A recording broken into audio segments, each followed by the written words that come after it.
Trade with Kamran Bhavani. क्या आप stock exchange में इन्वेस्ट करके पैसा कमाना चाहते हैं तो हमारे ग्रुप को ज्वाइन करें। हम आपको देंगे बर वक्त और बेहतरीन मशवरे।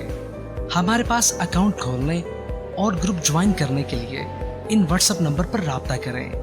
कामरान मेमन भवानी 0345-826-4499। बिस्मिल्लाहिर्रहमानिर्रहीम। अस्सलाम वालेकुम मेंबर्स, में कामरान मेमन भवानी आप देख रहे हैं यूट्यूब का चैनल। सो क्लेम या ब्लेम नहीं है। आज के इस वीडियो में बात करेंगे शरह सूद में 3% की कमी और डिफॉल्टर्स ने मेला लूट लिया, इसके ऊपर हम बात करेंगे। देखिए, लास्ट वीडियो के अंदर आपको आज की मार्केट का पूरा प्लान बताया गया था। मार्केट ने, अगर हम लास्ट वीडियो का देखें तो मार्केट ने आज एज इट इज यानी वही काम किया। मार्केट हाई सेट पर गई, ज्यादा देर सस्टेन नहीं कर सकी, रेजिस्टेंस पर सेलिंग आई और फिर फाइनली मार्केट आपकी नेगेटिव क्लोज रही। एक टाइम में मार्केट आपकी 331 पॉइंट प्लस गई, पूरा बेचने का मौका मिला और फिर मार्केट 383 पॉइंट माइनस के साथ मार्केट ने लो बनाया 75,495 और 75,575 के करीब नेगेटिव क्लोज रही 303 पॉइंट माइनस के साथ। ये पूरी आपको कहानी जो है वो लास्ट वीडियो के अंदर बता दिया गया था कि मार्केट पहले प्लस जाएगी और फिर गिरावट की तरफ आई, क्योंकि शॉर्ट ग्राफ ओवरबुट साइड पर है। वॉल्यूम्स में कमी हुई, 441 मिलियन के वॉल्यूम्स थे जो कि फ्राइडे से कम थे। फ्राइडे वाले दिन 533 मिलियन के वॉल्यूम, 23 मिलियन के वॉल्यूम्स हुए थे, यानी वॉल्यूम्स में भी कमी हुई।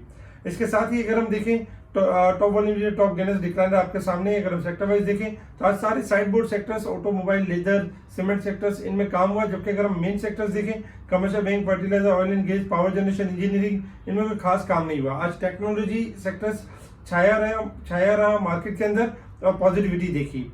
अच्छा, इसके साथ ही अगर हम देखें तो यानी कि डिफॉल्टर्स छा गए। देखिए, फ्राइडे वाले दिन एक नोटिस आया था और उसमें यही था कि जो 13 कंपनीज थी जिनके अंदर अरसा दराज से काम नहीं हो रहा था, 4 साल, कोई 8 साल, कोई 7 साल, कोई 9 साल, उससे काम नहीं हो रहा था, उनको फीस ना भरने की वजह से या कोई ना कोई रूल्स की वजह से मार्केट में सस्पेंड हो गई थी, यानी ट्रेडिंग स्टॉप हो गई थी। लेकिन खुदा करके छोटे इन्वेस्टर्स की फरियाद अल्लाह ताला ने सुन ली और एक बार फिर से इनमें मौका मिल गया ट्रेडिंग करने का और इनके रेट रिज्यूम हो गए। और जिसके बाद हमने देखा कि आज सारे जो 13 की 13 कंपनियां थी उनको अपर लॉक लगा, क्योंकि इन 13 कंपनियों में छोटे इन्वेस्टर तो फंसे हुए थे लेकिन बड़े इन्वेस्टर भी फंसे हुए थे और बड़े इन्वेस्टर्स को एक बार फिर से एक मौका मिला। इसी आड़ में अगर हम देखें तो छोटे इन्वेस्टर को भी एक मौका मिल रहा है और फिर इनको ये भी समझ मिल रही है कि आइंदा ऐसे छोटे शेयर्स में काम नहीं करना जिनके फंडामेंटल्स बहुत ज्यादा अच्छे ना हो। तो आज डिफॉल्टर जो स्टॉक्स थे वो छाए रहे मार्केट के अंदर। इसके अलावा अगर हम देखें तो काफी सारी गुड न्यूज है, जिसमें अगर देखा जाए तो महंगाई की शरह जो 29 माह की कम तरीन सतह यानी कि 11.76% पर आ गई। स्टेट बैंक मॉनेटरी पॉलिसी का हंगामी इजलास तलब करे। गौर एजाज से आज इस वीक में दूसरी बार, पिछले वीक में भी कहा था और इस वीक में भी कहा, और स्टेट बैंक में शरह सूद की फौरी तौर पर 3% की कमी करे, ये मुतालबा है गौर एजाज साहब का। स्टेट बैंक शरह सूद में यानी कि 3% कमी करे। बुलंद शरह सूद मुल्की मईशत के लिए नुकसान का बाइस है।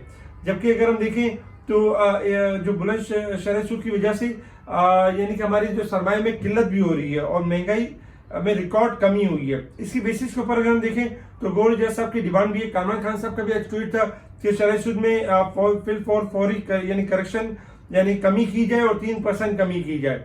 इसके अलावा Chinese businessman eye to opportunity in CPEC phase 2, जबकि Pak China sign MOU to promote industrial corporation, ये न्यूज भी कुछ चल रही थी। OGDCL ने देखा जाए तो चंदा 7 कुएं में जो है पैदावार शुरू कर दी है, स्टार्ट प्रोडक्शन कर दी है।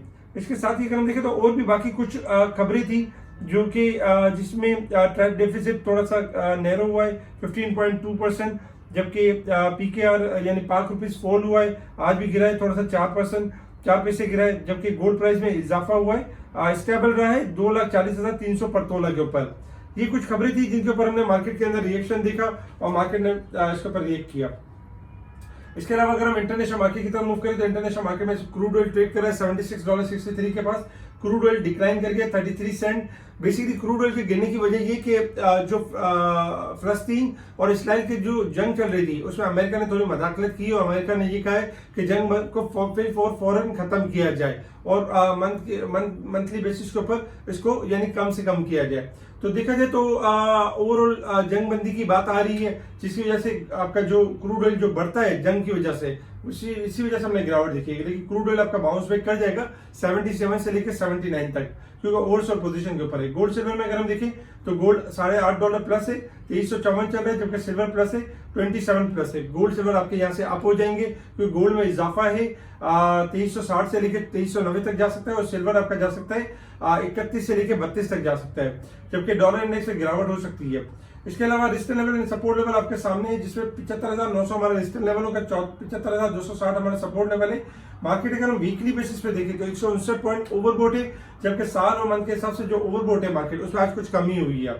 अगर हम टेक्निकल चार्ट के हिसाब से देखें कि मार्केट ने मूव किस तरीके से करना है, तो आपके सामने देखिए सबसे पहले एक चार्ट है जिसमें डेली बेसिस पे हम इस तरह का चार्ट आपके सामने शो करते हैं और बताते हैं कि मार्केट ने मूव किस तरह से करना है। तो इस चार्ट में अगर हम देखें तो मार्केट ने नीचे का ब्रेकआउट किया 75,600 का लेवल, जो कि रेजिस्टेंस लेवल भी है और ब्रेकआउट भी है। मार्केट अगर स्टार्टिंग में कल सुबह 75,600 को मेंटेन कर जाती है तो नो डाउट मार्केट आपकी बाउंस बैक कर जाएगी 75,900 से लेकर 76,100 तक, यानी कि बाउंस बैक कर जाएगी। लेकिन चूंकि मार्केट ने नीचे का लेवल ब्रेक किया तो मार्केट के पास जो सपोर्ट आ रही है वो 75,000 की आ रही है। तो कल आपने यही करना है कि 75,600 का स्टार्टिंग में मार्केट का सपोर्ट सस्टेन कर जाए तो आपने पोजीशन को लॉन्ग करना है, और 75,900 से 76,100 का लेवल आपको मिल सकता है। अदरवाइज अगर लेवल मार्केट सस्टेन नहीं करती है तो फिर मार्केट के अंदर कल भी हम करेक्शन देख सकते हैं। लेकिन आज हमने करेक्शन में ये चीज जरूर नोट की कि जो स्ट्रॉन्ग स्टॉक्स थे, जैसे कि आपका टेक्नोलॉजी स्ट्रॉन्ग था जिसमें नेटसोल, एयरलिंक, ऑक्टोपस, इनमें ऊपर के लॉक लगे क्योंकि ओवर्स और पोजीशन के ऊपर चलते काफी दिनों से परफॉर्म नहीं कर पा रहे थे, इसलिए इनमें हमने अपसाइड देखी।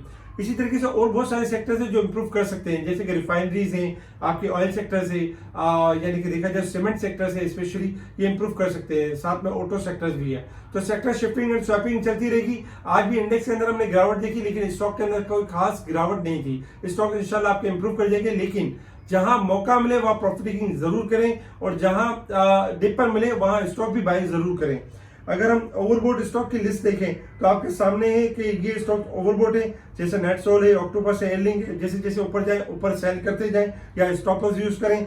इसके अलावा रिकवरी एक्सपेक्टेड में अगर हम देखें तो ये काफी स्टॉक्स हैं जिनकी रिकवरी एक्सपेक्टेड है, जिसमें नेशनल रिफाइनरी भी है, पाक इलेक्ट्रॉन भी है, ओजीडीसी पीपीएल भी है और शेयर पाकिस्तान भी है, तो इनकी रिकवरी एक्सपेक्टेड है। इस तरह के स्पेशल स्टॉक स्पेशल ग्रुप में दिए जा रहे होते हैं, बताया जा रहा होता है कब रिकवरी हो रही है, कब ओवरबोट हो चुके हैं, इससे काफी फर्क पड़ जाता है। अगर आप स्पेशल ग्रुप से जुड़ना चाहते हैं, हमें ज्वाइन करना चाहते हैं तो मुझसे रब्ता करें व्हाट्सएप ग्रुप पर। ठीक है जी, शुक्रिया। कामा मेमन बावानी, अल्लाह हाफिज।